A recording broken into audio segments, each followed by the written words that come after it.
उम्मीद की किरण। एक बार एक छोटे से गांव में रामू नाम का एक गरीब किसान रहता था। वह बहुत मेहनत करता था, लेकिन उसकी फसलें हमेशा खराब हो जाती थी। उस पर बहुत कर्ज था और उसके पास पैसे नहीं थे। रामू बहुत दुखी था और उसे अपना जीवन बेकार लगने लगा था। एक दिन रामू ने फैसला किया कि वह और नहीं जी सकता। वह अपने गांव से दूर एक सुनसान जगह की ओर चल दिया। उसे बहुत अकेला महसूस हो रहा था। वह बैठ गया और अपनी जान देने के बारे में सोचने लगा। अचानक एक मजबूत लेकिन कोमल आवाज आई, रामू।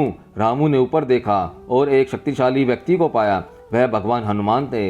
रामू हैरान और डरा हुआ था, लेकिन उसे एक अजीब सी शांति भी महसूस हुई।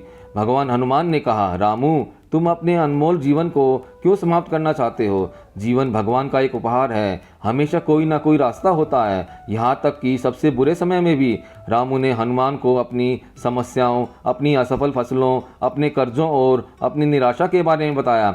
हनुमान ने धैर्यपूर्वक सुना।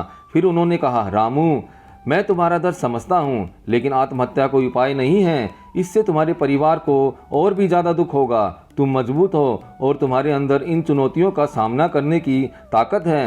हनुमान ने आगे कहा, याद रखो, जब चीज़ें असंभव लगती हैं तब भी विश्वास रखो। अपने आप पर भरोसा रखो और कोशिश करते रहो। भगवान से प्रार्थना करो और वह तुम्हें रास्ता दिखाएंगे। उम्मीद मत छोड़ो। फिर हनुमान ने रामू को विश्वास और कड़ी मेहनत से कठिनाइयों पर काबू पाने की एक कहानी सुनाई। उन्होंने रामू को उसकी अपनी ताकत और दृढ़ता के महत्व की याद दिलाई।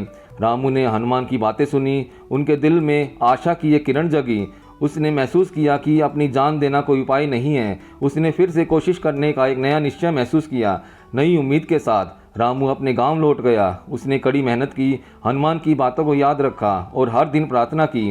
धीरे धीरे चीज़ें बदलने लगी। उसने खेती करने के नए तरीके खोजे और समय के साथ उसकी स्थिति में सुधार हुआ। रामू कभी भी भगवान हनुमान की दया और ज्ञान को नहीं भूला। वह विश्वास और दृढ़ता से भरा एक लंबा जीवन जिया।